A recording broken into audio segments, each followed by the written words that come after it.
Assalamualaikum warahmatullahi wabarakatuh. Sebelumnya perkenalkan, saya moderator dari kelompok 7 yang ingin menjelaskan tentang peristiwa dan pendekatan perilaku. Dan sebelumnya perkenalkan anggota kelompok kami. Yang pertama ada saya sendiri, Veski Bilgis Maziza dengan NIM akhir 315.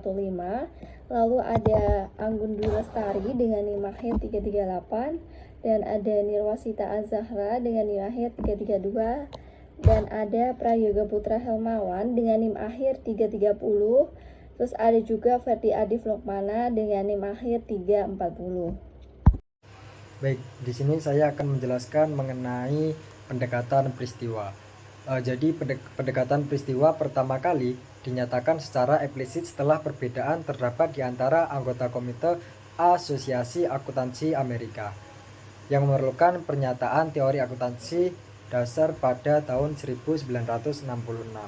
Jadi tujuan pendekatan ini adalah menyediakan informasi tentang kejadian ekonomi yang relevan yang bisa berguna dalam berbagai model pengambilan keputusan.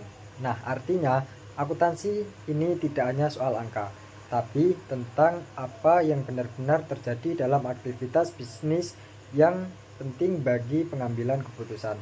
Nah, adapun ciri-ciri kejadian dari pendekatan peristiwa ini bisa diamati secara langsung dan memiliki nilai ekonomi yang signifikan bagi para pengguna laporan keuangan atau seperti manajer, investor, dan lain-lain.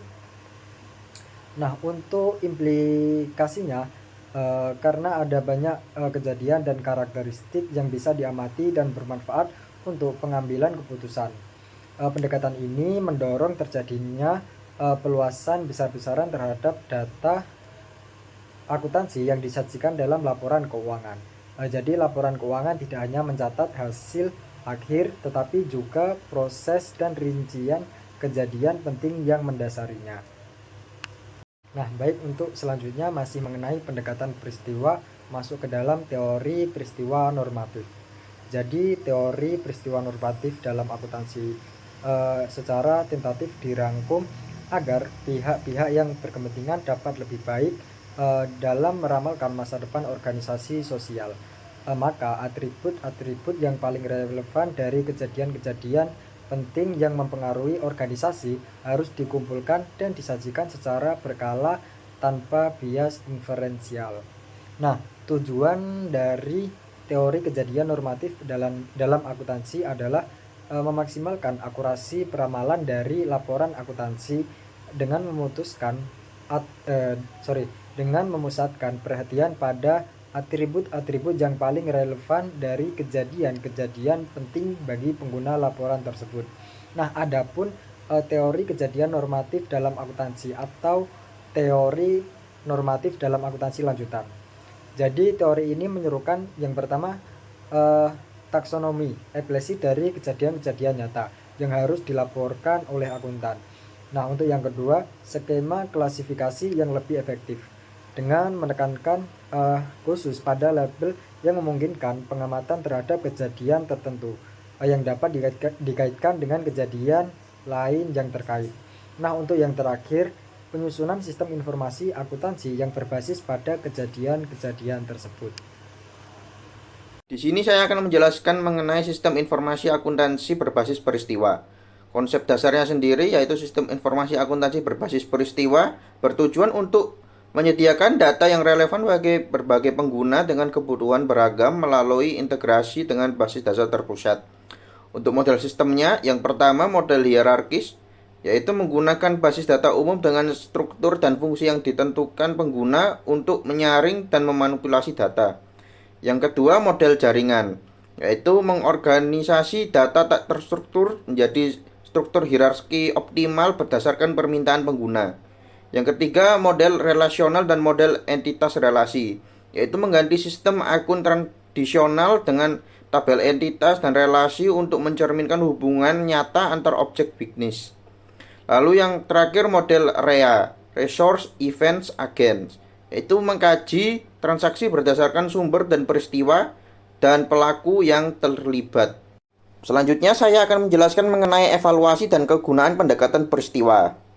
Untuk evaluasinya sendiri, pendekatan peristiwa memiliki keunggulan dan keterbatasan. Keunggulannya terletak pada kemampuannya menyediakan informasi mengenai peristiwa ekonomi yang relevan yang dapat dimanfaatkan dalam berbagai model pengambilan keputusan. Dengan pendekatan ini, pengguna memperoleh akses ke informasi yang lebih luas dan dapat menyesuaikannya berdasarkan kebutuhan serta preferensi masing-masing, termasuk dalam hal jenis dan tingkat detail data yang diperlukan untuk mengambil keputusan. Untuk faktor penentu kegunaan pendekatan peristiwanya sendiri, yang pertama tipe psikologis pengambil keputusan yang mempengaruhi cara informasi digunakan. Yang kedua, risiko kelebihan informasi akibat upaya mencatat seluruh karakteristik peristiwa penting. Yang ketiga, belum adanya kriteria jelas untuk memilih peristiwa yang dianggap krusial. Yang keempat, kesulitan teknis dalam pengukuran semua karakteristik peristiwa karena keterbatasan teknologi akuntansi saat ini. Yang kelima, kebutuhan riset lanjutan untuk mengevaluasi efektivitas berbagai model desain seperti hierarkis, jaringan, relasional, entitas relasi, dan REA. Sekian dari saya.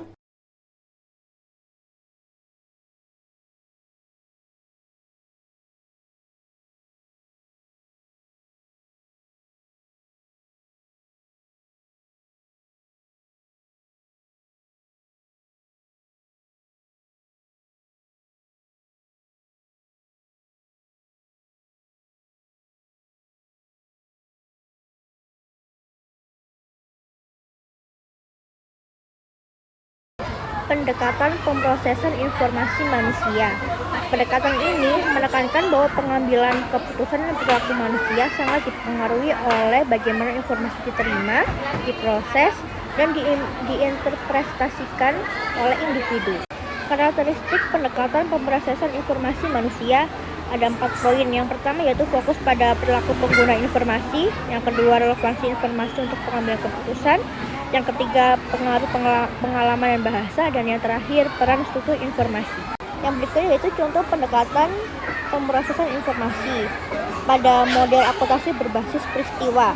Nah, pendekatan ini menganggap bahwa laporan keuangan harus menyediakan informasi tentang peristiwa ekonomi yang relevan dan dapat diamati secara langsung, sehingga pengguna dapat menggunakan informasi tersebut sesuai kebutuhan untuk pengambilan keputusan mereka.